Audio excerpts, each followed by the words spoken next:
इस science fiction कहानी की शुरुआत होती है उस समय को दिखाते हुए जब एक प्राइवेट ऑर्गेनाइजेशन में काम करने वाली कई सारे वैज्ञानिक एक प्रोजेक्ट पर काम कर रहे थे। दरअसल उनका मेन गोल होता है कि कुछ ऐसे इंसान तैयार करें जो इंसानों जैसे बिल्कुल भी ना हो, यानी कि उनके अंदर इंसानों जैसी भावनाएं तो हों लेकिन उनका दिमाग और हीलिंग फैक्टर नॉर्मल इंसान से कई ज्यादा हों। यही सारी प्लानिंग करके वो सभी वैज्ञानिक लगातार एक्सपेरिमेंट कर रहे थे, लेकिन ये सारी चीजें इतनी भी ज्यादा आसान नहीं होने वाली, इसीलिए वो सभी मिलकर एक हाइब्रिड स्ट्रक्चर का यूज करते हैं। इस पूरे स्ट्रक्चर में डीएनए और मॉलिक्यूलर लेवल तक चेंजेस करने पड़ेंगे। सबसे पहले उस प्राइवेट ऑर्गेनाइजेशन में काम करने वाले सभी वैज्ञानिकों ने इंसानों का डीएनए लिया और उसके अंदर बहुत सारे एनिमल्स के हाइब्रिड स्ट्रक्चर्स डाल दिए, जैसे कि उनकी इंटेलिजेंस से लेकर जो ताकत उसकी बॉडी को प्रोवाइड होगी वो सारी चीजें अपने टेस्ट सब्जेक्ट के अंदर इंक्लूड करते जाते हैं। साथ ही साथ उनके पास एडवांटेज था कि वो नैनो टेक्नोलॉजी भी यूज कर रहे थे उसके पूरे सर्कुलर सिस्टम के ऊपर। यहाँ तक कि उन वैज्ञानिकों ने नर्वस सेल्स और नर्वस सिस्टम पर भी चेंजेस किए थे,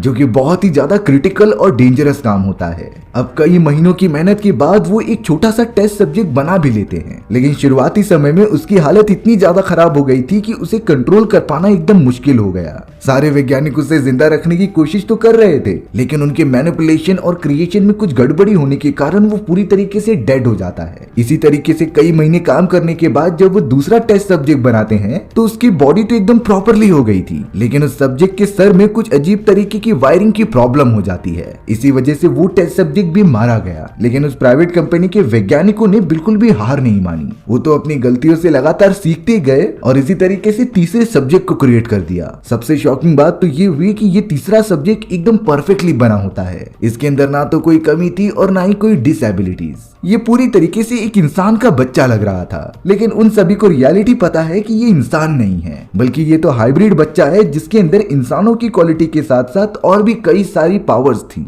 यानी इसका सिंपल मतलब था कि ये टेस्ट सब्जेक्ट जब बड़ा होगा तो इसके सारे हाव भाव और थिंकिंग एकदम इंसानों जैसे होंगी, क्योंकि इसके अंदर इंसानों का डीएनए इंक्लूड है। लेकिन उसके साथ साथ इस टेस्ट सब्जेक्ट का दिमाग उनसे काफी ज्यादा तेज होगा और उसके अंदर कोई भी बीमारी से लड़ने की एबिलिटीज नॉर्मल ह्यूमन से कई ज्यादा होगी। यहाँ तक कि ये हीलिंग फैक्टर के मामले में वोल्वरिन को भी पीछे कर सकती है। पर फिलहाल के लिए वो सारे वैज्ञानिक जिन्होंने इतने सालों से मेहनत की थी वो काफी खुश हो जाते हैं। उन्होंने तो बड़े प्यार से अपने इस टेस्ट सब्जेक्ट का नाम मॉर्गन रखा था और अब उन सभी का सिर्फ इतना काम होता है कि मॉर्गन को अच्छी तरीके से बड़ा किया जाए, जिससे कि वो इंसानी सभ्यता के लिए काफी बड़े बड़े काम करे और उनकी मदद करे। लेकिन उन सभी को बिल्कुल अंदाजा नहीं था कि आगे चलकर उनकी ये क्रिएशन उन पर भारी पड़ जाएगी। ये तो हमें थोड़ी देर में पता चल ही जाएगा, लेकिन फिलहाल के लिए वो सभी वैज्ञानिक अपनी क्रिएशन से काफी ज्यादा खुश थे। अब धीरे धीरे उन्होंने मॉर्गन को बड़ा करना स्टार्ट कर दिया था। मॉर्गन की ग्रोथ बाकी बच्चों से बहुत ही ज्यादा तेज हो रही होती है और किसी को देखकर ऐसा लगता भी नहीं था कि मॉर्गन एक इंसान नहीं है। वैज्ञानिकों का वो पूरा ग्रुप मॉर्गन से काफी अच्छी तरीके से पेश आता था। वो मॉर्गन को बिल्कुल ऐसा नहीं लगने देते थे कि वो इंसान नहीं है। ऐसा लग रहा था कि मॉर्गन उन्हीं सब की बेटी है और वो एकदम अच्छे से उनका ख्याल रखते हैं। उन सभी में से डॉक्टर एमी नाम की एक वैज्ञानिक मॉर्गन के काफी क्लोज थी। वो तो हर समय मॉर्गन को काफी अच्छा ट्रीट कराती और उसका ख्याल रखती। अब यहाँ एमी मॉर्गन को हमेशा की तरह फॉरेस्ट में लेकर आ जाती है थोड़ा घुमाने के लिए। मॉर्गन के लिए एक लिमिट सेट की गई थी कि वो इस फॉरेस्ट के इस एरिया के बाहर नहीं जा सकती, क्योंकि उसे नॉर्मल लोगों के बीच में रहने की बिल्कुल आदत नहीं है। अब जैसे ही वो दोनों आगे की तरफ बढ़ते हैं तभी मॉर्गन को एक हिरन दिखाई दिया जो कि बहुत ही घायल होकर नीचे पड़ा हुआ होता है। दरअसल उसके ऊपर किसी शिकारी ने हमला किया था, इसीलिए वो यहाँ पर भाग कर आ गई। अचानक से मॉर्गन तुरंत ही हिरन के पास चली जाती है और उसे पकड़ने लगती है। जैसे देखकर लग रहा था कि वो हिरन के पूरे दर्द को महसूस कर पा रही है, पर अगले ही मोमेंट में मॉर्गन ने उस घायल पड़ी हुई हिरन का गला पकड़ा और उसे तोड़ दिया, यानी कि वो उसे तुरंत ही खत्म करके मार डालती है। एमी ये चीज देखकर एकदम चौंक गई, क्योंकि मॉर्गन के अंदर ऐसी कोई भी प्रोग्राम्स नहीं थे जिसमें कि किसी को मारने का या फिर चोट पहुंचाने का कमांड लिखा हो। आखिर जब ये सारी चीजें इंक्लूड ही नहीं की गई थी तो मॉर्गन ने ये क्यों किया? एमी तुरंत ही अपने सारे सीनियर साइंटिस्ट और पूरे ग्रुप वालों को ये बात बता देती है। वो सब भी काफी टेंशन में आ गए थे और अपने प्रोग्राम्स को वापस से चेक करने लगे। अब उन सारे वैज्ञानिकों को मॉर्गन के ऊपर कुछ स्ट्रिक्ट एक्शन लेने पड़ेंगे, क्योंकि इस तरीके से तो वो किसी को भी जान से मार सकती थी। और जिस प्राइवेट कंपनी में वो लोग काम करते हैं उनके सीनियर मेंबर्स को उन्हें रिपोर्ट्स प्रोवाइड करनी पड़ती थी। इसीलिए मॉर्गन के बदलते हुए इस बिहेवियर के कारण उसे एक दूसरे कमरे में भेज दिया जाता है। मॉर्गन की उम्र सिर्फ 5 साल थी, लेकिन उसकी बॉडी की ग्रोथ काफी तेजी से हो रही होती है, क्योंकि वो इंसानों से एकदम अलग थी। उसका पूरा नर्वस सिस्टम एक हाइब्रिड स्ट्रक्चर से बनाया गया होता है। लेकिन यहाँ मॉर्गन को बिल्कुल भी अच्छा नहीं लग रहा था इस छोटे से कमरे में मौजूद होने के कारण, क्योंकि इससे पहले उसने कई सारा टाइम एक ओपन स्पेस में बिताया होता है जहाँ पर वो कुछ भी कर सकती थी। इसीलिए जब वो सारे वैज्ञानिक और एमी भी मॉर्गन से पूछताछ करते हैं तो वो सिंपली ये फील कराती है कि उसे यहाँ पर बिल्कुल अच्छा नहीं लग रहा है और वो कैसे भी यहाँ से बाहर निकलकर फ्री स्पेस में रहना चाहती है।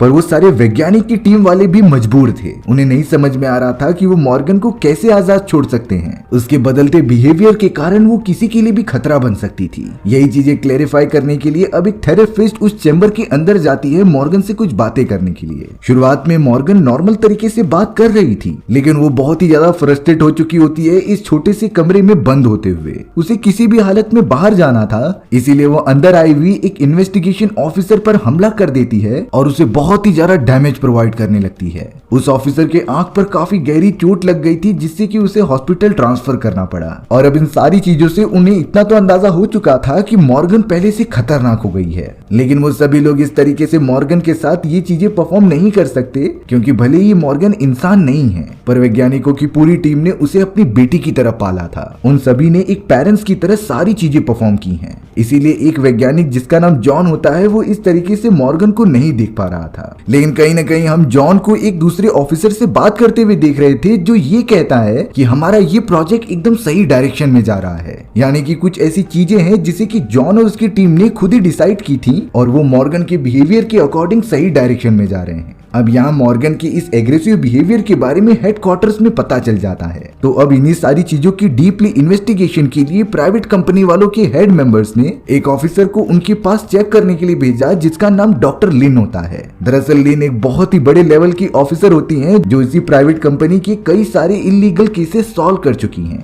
वो सारे मामले को बहुत ही डीपली डिस्कस करके अपना डिसीजन लेती थी। और अब डॉक्टर लिन के ऊपर ये जिम्मेदारी होती है कि वो मॉर्गन का जाकर अच्छी तरीके से देख रेख करे और सिंपली ये पता करे कि मॉर्गन इंसानों के लिए खतरा हो सकती है कि नहीं। मॉर्गन की वजह से इंसानों के ऊपर अगर 1% भी खतरा मंडराया तो मॉर्गन को पूरी तरीके से खत्म कर दिया जाएगा। ये उस प्राइवेट कंपनी के हेड मेंबर्स का फाइनल डिसीजन होता है और वहां मौजूद उन सारे वैज्ञानिकों जिन्होंने मॉर्गन को क्रिएट किया है, उनके ऊपर डीप रिसर्च करने लगी। कुछ समय के अंदर ही डॉक्टर लिन ये पाती है कि वो सारे वैज्ञानिक मॉर्गन से काफी क्लोज हो चुके हैं। वो तो उसे अपने फैमिली मेंबर जैसा मानते हैं और उसकी सारी गलती छुपाते हैं। यही बातें डॉक्टर लिन को बिल्कुल भी अच्छी नहीं लगती। उसके साथ इमोशनली कनेक्शन बना के रखना एक बहुत ही गलत काम था। लिन तो उस ऑफिसर के पास भी जाती है जिसके ऊपर मॉर्गन ने हमला किया था और उसकी आंख फोड़ दी थी। लेकिन पूछताछ करने के बाद वो ऑफिसर तो सिंपली कहती है कि इसमें मॉर्गन की कोई गलती नहीं है, बल्कि वो तो मैं थी जिसने मॉर्गन को उकसाया था। लिन को भी यहाँ अंदाजा लग चुका था कि ये सारे लोग मॉर्गन को किसी भी हालत में प्रोटेक्ट करना चाहते हैं, भले ही इसमें मॉर्गन की गलती भी हो या ना हो। इन सारी बातों से लिन को काफी गुस्सा आता है और वो अपने केस के इन्वेस्टिगेशन को और डीपली करने लगती है। अब इन्हीं चीजों को डीपली रिसर्च करने के लिए उस प्राइवेट कंपनी के मैनेजर्स ने डॉक्टर एलन नाम के एक साइकोलॉजिस्ट को उनके पास भेज दिया था, जो कि मॉर्गन से कुछ बातें करके उसकी दिमाग की हालत के बारे में जानने की कोशिश करेंगे। डॉक्टर एलन को पूरी तरीके से रिपोर्ट सबमिट करना होगा अपने सीनियर मैनेजर्स को कि मॉर्गन सही है या फिर नहीं। इन्हीं चीजों के बारे में अब बाकी वैज्ञानिकों को भी पता चलता है। डॉक्टर एलन वहां पर आ चुके थे और उन्होंने मॉर्गन से कुछ बातचीत करने के लिए बोला। तब जाकर जॉन और बाकी ऑफिसर्स कह रहे थे कि आपको मॉर्गन से मिरर की दूसरी तरफ रहकर ही बात करनी होगी, यही आपके लिए सेफ हो सकता है। लेकिन डॉक्टर एलन इस बात को ना मानते हुए अंदर जाकर इन्वेस्टिगेशन करने का डिसाइड करते हैं। अब सीनियर ऑफिसर से परमिशन मिलने के बाद डॉक्टर एलन को रोकना मुश्किल था, इसीलिए वो मना करने के बावजूद भी चेंबर के अंदर चले गए और सामने मौजूद मॉर्गन से कई सारे सवाल पूछने लगे। डॉक्टर एलन तो तरह तरह के मॉर्गन से सवाल पूछने लगे थे जो कि साइकोलॉजी से रिलेटेड होते हैं। मॉर्गन तो एकदम शांति से सारे सवालों के जवाब देते जा रही थी, यहाँ तक कि उसने अपने लास्ट टाइम के बिहेवियर के लिए माफी भी मांगी और कहा कि मैंने जो ऑफिसर के साथ किया वो बहुत ही गलत है। मॉर्गन ये प्रॉमिस भी करती है कि नेक्स्ट टाइम से ऐसा बिल्कुल भी नहीं होगा। मैं अपने बिहेवियर को सुधार रही हूँ और जल्द से जल्द ये कंप्लीट भी हो सकता है। पर यहाँ डॉक्टर एलन जो बहुत ही बड़े साइकोलॉजिस्ट थे, उन्हें ये पता था कि कौन से सवाल पूछकर किसी भी इंसान को ट्रिगर किया जा सकता है, और वो मॉर्गन से इतना नॉर्मल रिप्लाई नहीं एक्सपेक्ट कर रहे थे। इसीलिए डॉक्टर एलन ने तरह तरह के सवाल पूछना स्टार्ट कर दिया, जिससे कि अगर कोई नॉर्मल इंसान भी सुन ले तो उसे बहुत जोर का गुस्सा आ जाएगा। यही सारी बातें अब मॉर्गन को सच में गुस्सा दिला रही थी। एलन तो मॉर्गन को ये तक कहने लगा कि तुम अगर कुछ साबित नहीं कर पाई तो तुम्हें तुम्हारे बनाने वाले क्रिएटर्स ही जलाकर राख कर देंगे, यानी कि तुम्हारा एग्जिस्टेंस यहीं तक होगा। ये बातें धीरे धीरे मॉर्गन को काफी गुस्सा दिला रही थी और वो अब रोने भी लगी थी। डॉक्टर एलन भी यही चाहते थे कि मॉर्गन अपना असली रूप दिखाए, और अगले ही मोमेंट में अचानक मॉर्गन तुरंत ही एलन के ऊपर चढ़ गई और उसे धक्का देते हुए गले पर काटने लगी। उसने तो ऑलमोस्ट डॉक्टर एलन की जान ही ले ली होती है, लेकिन डॉक्टर एलन फिलहाल के लिए बेहोश पड़े थे। अब यहाँ एमी, जॉन और बाकी सारे वैज्ञानिक जिन्होंने मॉर्गन को बनाया था, वो उसके इस रूप को देखकर बहुत ही ज्यादा डरने लगे थे। और जब इन चीजों के बारे में लिन और उनके सीनियर ऑफिसर्स को पता चला तो लिन उन्हें सिंपल कमांड दे देती है कि तुम सभी मॉर्गन को अभी के अभी जान से मार दो, क्योंकि वो तुम्हारा एक रॉन्ग एक्सपेरिमेंट है जो कि इंसानों के लिए खतरा बन सकता है। मॉर्गन को तो एक स्ट्रेचर पर लिटाया गया होता है जिसे कि पूरी तरीके से बांध दिया गया था, और अब वो सारे वैज्ञानिक लिन के कहने पर प्रोसीजर परफॉर्म कर रहे थे मॉर्गन को खत्म करने का। हालांकि उनमें से किसी भी वैज्ञानिक का ये मन बिल्कुल भी नहीं था, क्योंकि मॉर्गन उनकी बेटी जैसी होती है, पर जिस प्राइवेट कंपनी के लिए वो काम करते थे उनसे ये कमांड उन्हें मिला होता है। तभी अचानक डॉक्टर डेरेन नाम का एक वैज्ञानिक इसके अपोज में खड़ा हो जाता है। वो लिन को साफ साफ कहने लगा था कि मैं तुम्हें मॉर्गन को खत्म करने नहीं दूंगा, वो मेरी बेटी की तरह है और मैं उसे प्रोटेक्ट करता रहूंगा। इन्हीं सारी चीजों के ऊपर डॉक्टर डेरेन और लिन की एक दूसरे से बहस चालू हो जाती है। वो दोनों तो एक दूसरे को मारने भी लगे थे, लेकिन इस पूरी फाइट में सभी वैज्ञानिक एकजुट हो जाते हैं और लिन को पकड़कर उसी चैम्बर के अंदर बंद कर देते हैं जहां पर मॉर्गन को रखा गया था। यानी कि वो सभी एक साथ हो चुके हैं और कोई भी मॉर्गन को जान से नहीं मारना चाहता। अब यहाँ एमी और बाकी सारे मेंबर्स ने डिसाइड किया था कि हम यहाँ से कहीं दूर चले जाएंगे और अपने साथ मॉर्गन को भी लेकर जाएंगे, क्योंकि इसकी सुरक्षा की जिम्मेदारी हमारे ऊपर है। हम ही इससे बड़ा करेंगे और हम ही इसे अच्छी प्लेस पर रखेंगे। अब मॉर्गन यहाँ पर बहुत जोर से चिल्लाने लगी कि प्लीज मुझे छोड़ दो, मुझे जाने दो, मुझे अपनी जिंदगी जीनी है। मॉर्गन को इस तरीके से तड़पता हुआ देखकर डॉक्टर डेरेन उसे जाकर आजाद कर देते हैं और उसे होश में लाने की कोशिश करते हैं। लेकिन यहाँ मॉर्गन जैसे ही अपनी आंखें खोलती है, उसने तो डॉक्टर डेरेन पर ही हमला करना स्टार्ट कर दिया।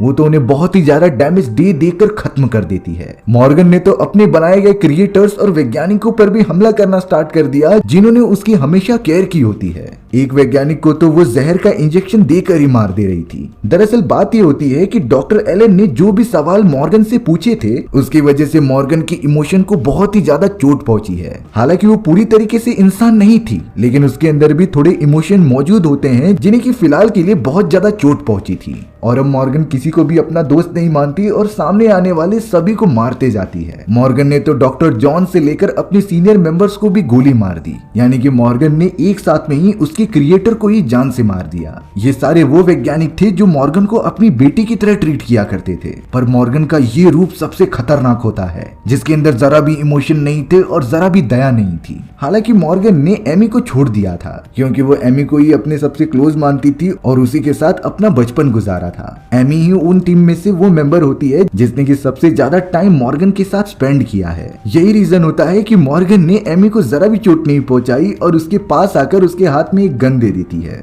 मॉर्गन एमी को बड़े प्यार से टच कर रही थी, जैसे कि वो उसे अपनी मदर मानती है। एमी को जब ये पता चला कि उसके सारे साथी मारे जा चुके हैं तो वो एकदम शॉक में थी और उसे समझ में ही नहीं आता कि आखिर वो क्या करे। मॉर्गन तो अब अपनी मदर यानी कि एमी से कहती है कि मुझे पास ही वाले झील के पास जाना है, क्योंकि अब मॉर्गन पूरी तरीके से आजाद है। और एमी ने तो मॉर्गन से वादा किया था कि अगर तुम्हारी लिमिट्स खत्म हो जाएंगी तो मैं तुम्हें उसी झील के पास घुमाने के लिए लेकर जाऊंगी। यही रीजन होता है कि मॉर्गन बार बार कह रही थी कि मुझे आपके साथ झील के किनारे जाना है एंजॉय करने के लिए। एमी तो अपने कार में बैठकर बहुत ही ज्यादा रो रही होती है कि वो इस सिचुएशन में क्या करे। अगर वो मॉर्गन के कुछ अगेंस्ट करेगी तो मॉर्गन उसे भी मार सकती थी, जो उसने बाकी सारे मेंबर्स के साथ किया। फिलहाल के लिए एमी मॉर्गन के साथ अपनी कार में बैठकर झील की तरफ जाने लगी। वहीं अब हम लेबोरेटरी में देखते हैं जहां पर लिन को भी होश आ चुका था। वो किसी भी तरीके से अपने आप को आजाद कर लेती है और अपने एक साथी के साथ निकल पड़ती है मॉर्गन को जान से मारने के लिए, क्योंकि अपने सीनियर ऑफिसर से उसे कमांड मिले थे कि मॉर्गन को जल्द से जल्द खत्म कर दिया जाए, क्योंकि वो एक फील्ड एक्सपेरिमेंट है जो इंसानों के लिए खतरा बन सकता है। उसे जितना समय मिलेगा मॉर्गन की उतनी ग्रोथ होगी और उसकी ताकतें काफी ज्यादा बढ़ सकती थी।